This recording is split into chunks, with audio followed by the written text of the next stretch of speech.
కీర్తనల గ్రంథము 5వ అధ్యాయము 11వ వచనము. కీర్తనలు 5వ అధ్యాయము 11వ వచనం. నిన్ను ఆశ్రయించు వారందరూ సంతోషించుదురు, నీవే వారిని కాపాడుదు గనుక వారు నిత్యము ఆనందధ్వని చేయుదురు. దేవుని యొక్క వాక్యములో ఈ దావీదు కీర్తనలో మనం చూచినప్పుడు నిన్ను ఆశ్రయించు వారు అందరూ సంతోషించుదురు. సో మన జీవితంలో సంతోషము కావాలి అంటే ఏం చేయాలండి? దేవుణ్ణి ఆశ్రయించాలి. దేవుణ్ణి ఆశ్రయించిన వారందరూ కూడా సంతోషించుదురు. ఆ సంతోషాన్ని ఆయన ఈ 2026వ సంవత్సరంలో ప్రభువు మనకు అనుగ్రహించు వారిగా ఉన్నారు. ఎప్పుడు అంటే మనము ప్రతి దినము కూడా ప్రతి విషయంలో కూడా ఆయనను ఆశ్రయించుట. సో మన దగ్గర ఎన్ని ఉన్నా, మన చుట్టూ ఎంతమంది ఉన్నా మనము ఆశ్రయించవలసింది దేవుణ్ణి. మనము శరణు కోరవలసింది దేవుణ్ణి. దేవుణ్ణి ఆశ్రయించినప్పుడు మనకేం కలుగుతుందంటే సంతోషము కలుగుతుంది. సో 2026 అంతా మనకి సంతోషంగా గడవాలంటే దేవుణ్ణి ప్రతి విషయంలో మనము, మన కుటుంబము, మన సంఘము దేవుణ్ణి ఆశ్రయించాలి. రెండవదిగా నీవే వారిని కాపాడుదువు గనుక వారు నిత్యము ఆనందధ్వని చేయుదురు. సో మన జీవితంలో ఎప్పుడు మనం ఆనందధ్వని చేయగలము అంటే దేవుడు నిత్యము మనలను కాపాడుతూ ఉంటారు.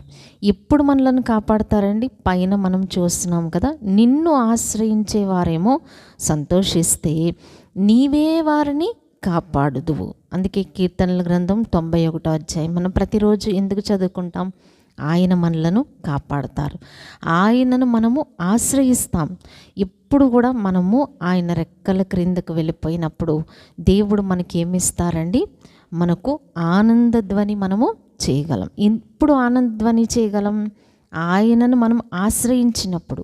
అంటే ఆశ్రయించడం అంటే ప్రతిదానికి మనం ఏం చేయాలి?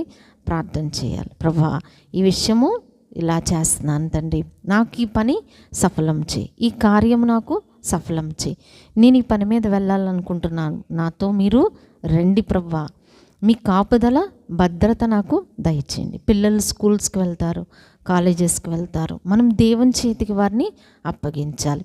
భర్తలు డ్యూటీస్కి వెళ్తారు, వారిని దేవుని చేతులకి అప్పగించాలి. నా భర్త వెళ్తున్నారు ప్రభు, క్షేమంగా వాళ్ళని నడిపించు, ఆరోగ్యవంతులుగా వారిని ఉంచు.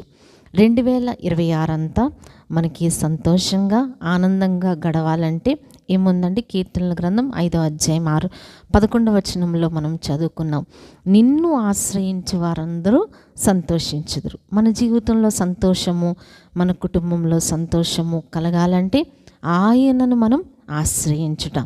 ఎంత ఎక్కువగా మనం ఆశ్రయిస్తే అంత ఎక్కువగా మనం సంతోషించగలం. అలాగే మనం ఎప్పుడైతే దేవుణ్ణి ఆశ్రయిస్తామో దేవుడు మనల్ని ఏం చేస్తూ ఉంటారో కాపాడుతూ ఉంటారు. ఆయన రెక్కల చాటున, కోడి తన పిల్లల్ని ఏం చేస్తుందండి? రెక్కల చాటున భద్రపరుస్తూ ఉంటుంది. మనల్ని కూడా దేవుడు ఏం చేస్తారు? ఆయన రెక్కల చాటున భద్రపరుస్తూ ఉంటారు. అందుకని నీతిమంతుడు ఏం చేస్తాడట? అందులోనికి పరిగెత్తి, ఇందులోనికి పరిగెడతాడండి? యెహోవా నామము బలమైన దుర్గము. దేవుని దుర్గములోనికి మనం ఎలా వెళ్ళాలండి? పరుగెడుతూ వెళ్ళాలంటే ఎవరు వెళ్తారు? ఎవరు ఆశ్రయిస్తారు? అందరూ దేవుణ్ణి ఆశ్రయిస్తారా? అందరూ దేవుణ్ణి ఆశ్రయించలేరండి. మనం అందుకని ఒక వచనం చదువుకుందాం. సామెతలు 18వ అధ్యాయంలో మనం చూస్తూ ఉంటే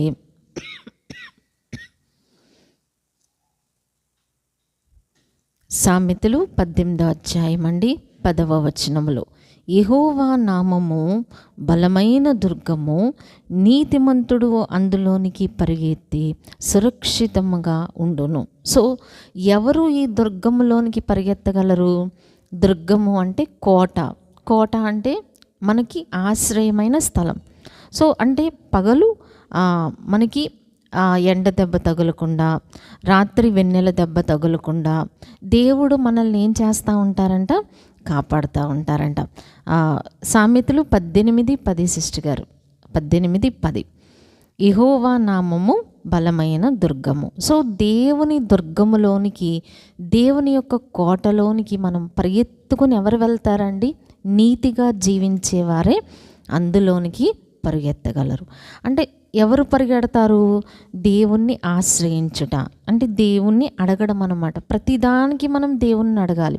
మనం పొద్దున్న ఒక్క ప్రార్థన చేసేసుకొని ఈ దినమంతా దేవుడు మనల్ని కాపాడతాడులే అని అనుకుంటాం. కానీ అలా కాదు, ప్రతిదానికి అన్నమాట. ఇప్పుడు వంట చేస్తున్నాం అనుకోండి, వంట గురించి మనం ప్రార్థన చేసుకోవాలి. ప్రభా, వంట చేస్తున్నాను, నాకు తోడేయండి, అన్ని పనులు నాకు సులువుగా అయిపోయేలా చేయి తండ్రి అంటే దేవుడు మనకి ఏమిస్తారండి? శక్తిని ఇస్తారు, బలాన్ని ఇస్తారు, ఓపికని ఇస్తారు. సులువుగా చేసుకోవడానికి మనకి టెక్నిక్స్ చెప్తూ ఉంటారనమాట. మనకు ఆలోచనలు దేవుడు ఇస్తూ ఉంటారు. ఆయన ఇచ్చే టెక్నిక్స్ మనం ఫాలో అవుతూ ఉంటే పని ఈజీగా అయిపోతూ ఉంటుంది అనమాట. కష్టమైన పని కూడా సులువుగా అయిపోతుంది. అలాగే మనం ఎక్కడికన్నా వెళ్తున్నాం, ఎన్నిసార్లు బయటికి వెళ్తే అన్నిసార్లు మనం ఏం చేయాలండి? ప్రార్థన చేయాలి. అది భారమని మనం అనుకోకూడదు అనమాట. ఎందుకు అంటే ఆయన ఆశ్రయించడం, ఆయన మన తండ్రి కాబట్టి మనం చెప్తా ఉండాలి, ప్రభా నేను బయటికి వెళ్తున్నాను, నాకు తోడే ఉండండి. మన ఇంట్లో వాళ్ళు రోజుకి అనేక సార్లు బయటికి వెళ్తూ ఉంటారు. వెళ్ళిన ప్రతిసారి మనం ఏం చేయాలి? ప్రార్థన చేయాలి. ప్రభా, నా బిడ్డ బయటికి వెళ్ళాడు, నా భర్త బయటికి వెళ్ళాడు, మరి బండి మీద వెళ్ళినా, సైకిల్ మీద వెళ్ళినా, కారు మీద వెళ్ళినా సేఫ్ జర్నీ ప్రభా దయచేయండి, ఏ కీడు బిడలకి రాకూడదని మనం ప్రార్థన చేయాలి. ఇలాగూ ప్రతి దానికన్నమాట ఏ పని చేసినా మనం ఆ ప్రార్థనతో పని చేస్తే ఏమవుతుందండి? ఆయనను మనము ఆశ్రయించినట్టు అనమాట. ప్రభువారు సంతోషిస్తారు, నా బిడ్డ నా దగ్గరకు వచ్చింది, నేను సహాయం చేయాలి అని. విసిగిపోకూడదు. చాలాసార్లు మనం విసిగిపోతూ ఉంటాం, ఎన్నిసార్లు ప్రార్థన చేస్తామని. కానీ దేవుని ఆశ్రయించేవారు ఎలా ఉంటారంటండి?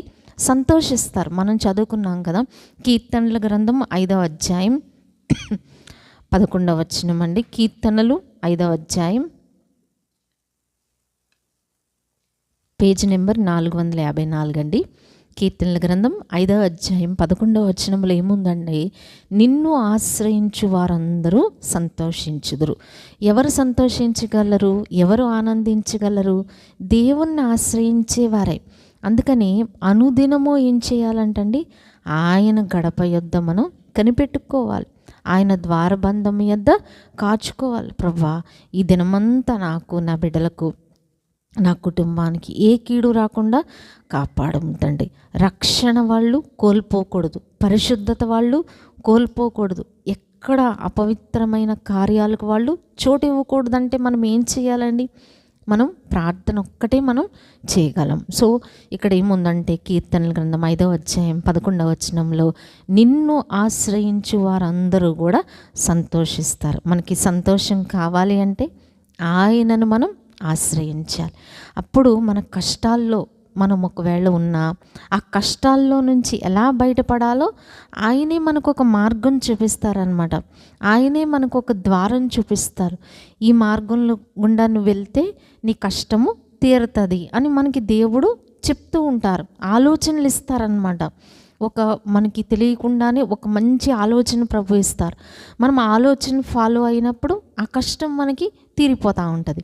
అందుకే ఇక్కడ ఏముందంటే నీవే వారిని కాపాడదు, దేవుడే మనకి కేడెముగా ఉండి ఆయనే మనల్ని కాపాడుతూ ఉంటారు. ఏ కీడులు, ఏ ఇబ్బందులు, ఏ కష్టాలు ఏ దినం పొంచి ఉంటాయో మనకి తెలియదు కదా.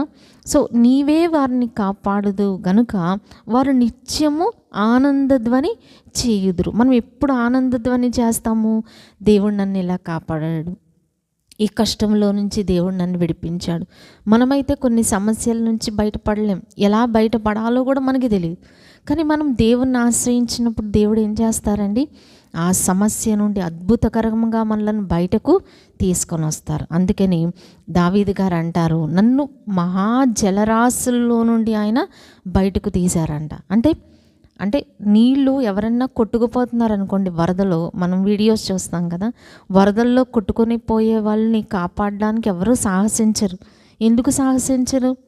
వాళ్ళు కూడా కొట్టుకుపోతారని భయం అన్నమాట. కానీ మనం ఎప్పుడైతే ప్రార్థన చేస్తామో, మరి రీసెంట్గా ఒక వీడియో వచ్చింది, ఒక సముద్రంలో ఒక ఫ్యామిలీ మరి వీకెండ్కి వెళ్తారు కదా, శనివారం ఆదివారం ఫారిన్ కంట్రీస్లో సెలవు కాబట్టి వాళ్ళు సరదాగా ఎక్కడో చోటకి షికార్కి వెళ్తూ ఉంటారు ఫ్యామిలీని తీసుకొని.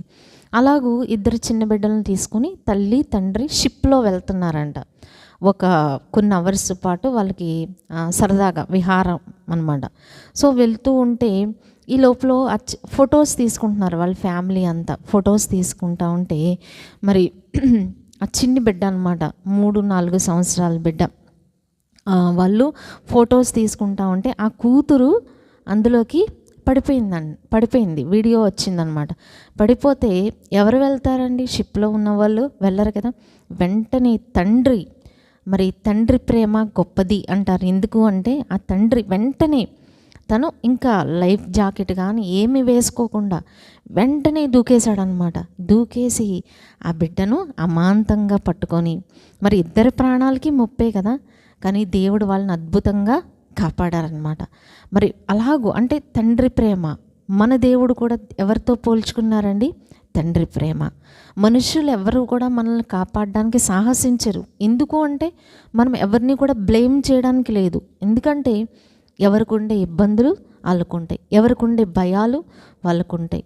మనకి అందరికీ సహాయం చేయడానికి మన దగ్గర డబ్బు ఉండదు, మనకి అలాంటి సాహసం కూడా ఉండదు అనమాట. ఇప్పుడు ఇద్దరు పార్టీలు ఉన్నారనుకోండి, ఒకళ్ళ పక్షంగా మాట్లాడితే ఇంకోళ్ళకి ఏమొస్తుంది? కోపం వస్తుంది. కాబట్టి మనం ఎవరం కూడా సాహసించం, ఎందుకంటే ఎవరిని కూడా మనం అనుకోవడానికి లేదు. సో ఎవరికి ఉండే ఇబ్బందులు వాళ్ళకుంటాయి, వాళ్ళు మాకు సహాయం చేయలేదు అనుకుంటాకి కూడా మనకి ఎవరిని అనుకోవడానికి లేదు. కానీ మన పరమ తండ్రి ఏం చేయగలరు? అందరికీ సహాయం చేయగలరు. కాబట్టి మనం ఏం చేయాలట? 5వ అధ్యాయం 11వ వచనంలో నిన్ను ఆశ్రయించే వారందరూ కూడా సంతోషిస్తారు. మనం ఎప్పుడు కూడా అందుకని మనుషుల వైపు చూడకూడదు. ఎందుకంటే మనుషులకి చెయ్యాలని ఉన్నా చెయ్యలేరు. వాళ్ళకున్న పరిస్థితులు, వాళ్ళకున్న ఇబ్బందులు, వాళ్ళకున్న ఇరుకులు, ఎవరి సమస్యలు వాళ్ళకి. కొంతమంది చెప్పుకుంటారు, కొంతమంది చెప్పుకోరు. చెప్పుకోనంత మాత్రాన సమస్యలు లేవని కాదుగా, అందరికీ సమస్యలు ఉంటాయి. కాబట్టి మనుషులు సహాయము చెయ్యాలనున్నా చెయ్యలేరు కదా. సో మనం ఎప్పుడు దేవుని మీదే మనం ఆనుకోవాలి. అందుకని మనం ఎప్పుడు కూడా మన ధ్యాస, మనం ఏ పనిలో ఉన్నా, ప్రభా ఈ పనిని నువ్వే సఫలం చే తండ్రి. మనకి తలపోటు వచ్చిందండి, ఆ తలపోటు ఎవరు తీయగలరు? ఏమండి, మన బిడ్డలు ఎంత ప్రేమించినా మన తలపోటును కాసేపు భరించగలరా? భరిద్దామన్నా సాధ్యం కాదు కదా. దేవుడే దాన్ని బాగు చేయాలి. ప్రభా ఈ తలపోటు వస్తుంది తండ్రి, తగ్గించు నాయన. ట్యాబ్లెట్ వేసుకున్నా ప్రభా ఈ ట్యాబ్లెట్ దీవించి నీ రక్తంగా మార్చి నన్ను స్వస్థపరచుము అని మనం ఏది చేసినా ప్రార్థనాపూర్వకంగా చేసినప్పుడు ఏమవుతుంది? ఆయనను మనం ఆశ్రయించినట్టు అనమాట. అంటే ఒక చిన్ని బిడ్డ తండ్రి దగ్గరికి వెళ్ళినట్టు మనం కూడా ప్రతిదానికి మన తండ్రి, పరమ తండ్రి దగ్గరికి వెళ్ళి, ప్రభా తండ్రి ఈ పని చేస్తున్నాను నాకు తోడుండు, ఈ పని చేస్తున్నాను తండ్రి నాకు సఫలం చేయి అని మనం దేవుణ్ణి అడుగుతూ ఉండాలి. కాబట్టి 5వ అధ్యాయం 11వ వచనంలో ఏముందంటే నిన్ను ఆశ్రయించేవారు సంతోషిస్తారు. మనము సంతోషంగా ఉండాలి అంటే ప్రతిదానికి దేవుణ్ణి ఆశ్రయించాలి. అప్పుడు దేవుడు మనలను కాపాడుతూ ఉంటారు. కాబట్టి మనం నిత్యము ఏం చేస్తామంట? ఆనందధ్వని. అంటే దేవుడు నాకు ఈ కార్యం చేశారు కదా, అప్పుడు దేవుణ్ణి ఎప్పుడైతే ప్రార్థన చేస్తూ ఉంటామో మనకు కూడా ఏమనిపిస్తుంది? దేవుడి కార్యం చేశారు కదా, దేవుని కొందనాలు, ఈ దినం పనులన్నీ సులువుగా చేసుకోగలిగాను కదా, దేవుని కొందనాలు అని మనం ఎప్పుడు కూడా దేవుణ్ణి స్తుతిస్తూ కొనియాడగలం. ప్రభు అట్టి కృపలు మనందరకు సమృద్ధిగా దయచేయును గాక. ఆమేన్.